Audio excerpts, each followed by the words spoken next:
Sir నాకు ఈ సినిమాలో కొన్ని ఎపిసోడ్స్ ఉంటాయి. యూజువల్గా మనం అంటే ప్రతి కథని కొత్తగా చెప్పడానికి ట్రై చేస్తాం. కథ ఉంటుంది, దాన్ని కొత్తగా చెప్పే కథ ట్రై చేస్తాం. నాకు తెలిసి ప్రపంచంలో మహాభారతానికి రామాయణానికి మించి కథలు ఉండవు. అందులోంచే రకరకాలని మనం తయారు చేసుకుని స్క్రీన్ ప్లేలు వేస్తాం కదా.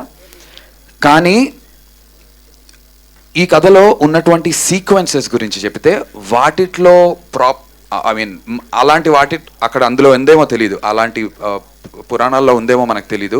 కొన్ని సీక్వెన్సెస్లో ఈ పలానా మనిషి బిహేవ్ చేసేటువంటి విధానం ఏదైతే ఉంటుందో అది చాలా చాలా ఎంటర్టైనింగ్గా ఉంటుంది సార్.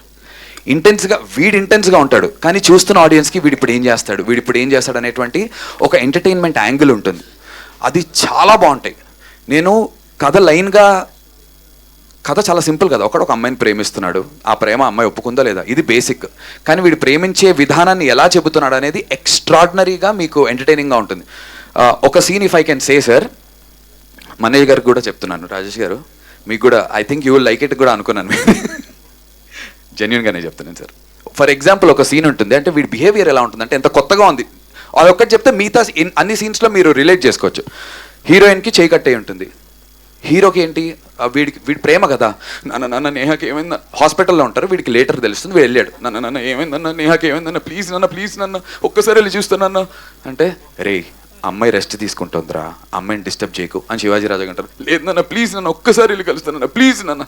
రే వద్దని చెప్తున్నా, ప్లీజ్ నన్ను ఒక్కసారి నా నేహాకి బ్లడ్ అంటే నన్ను వద్దని చెప్పాను కదా. చెప్పా కదరా వెళ్ళి వస్తానే, వెళ్ళి చూసి వస్తా, మోసుకు కూర్చో అని కట్టు లోపలికి వెళ్ళండి. నేహా నీకు ఏమైంది నేహా పర్లేదు అని చెప్పి ఇక్కడ ఇందులో నేహా మీద ప్రేమ ఉంది, వీడి సైకాటిక్నెస్ ఉంటుంది. సేమ్ ఇదే వీడు తీసుకెళ్ళి ఆ హీరోయిన్ దగ్గర అప్లై చేస్తాడు. నేహా నీకు ఏమైంది, నీకు ఏం కాలేదు కానీ అంటే భయపడుతూ ఉంటుంది.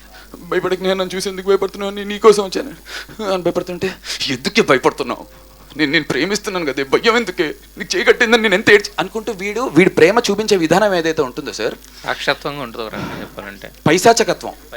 సో నేను మీకు జస్ట్ బేసిక్ 1-2 చెప్పాను సార్. ఆ సీక్వెన్స్ ఒక 10 మినిట్స్ సీక్వెన్స్లో ఉంటాయి, అంటే ఒక 7-8 మినిట్స్ ఎపిసోడ్స్లో ఉంటాయి. ఒక చితిమంట ఎపిసోడ్ ఉంటుంది. ఆ ఎపిసోడ్స్ అన్నీ ఇప్పుడు కొంచెం అగ్లీగా ఉంది అనిపించచ్చు, but when you're watching the film, మొదటి 10 నిమిషాల్లో కార్తిక్ అనేవాడు కనెక్ట్ అయిన తర్వాత మీరు సినిమాని ఎంజాయ్ చేస్తారు for the way the scenes are return.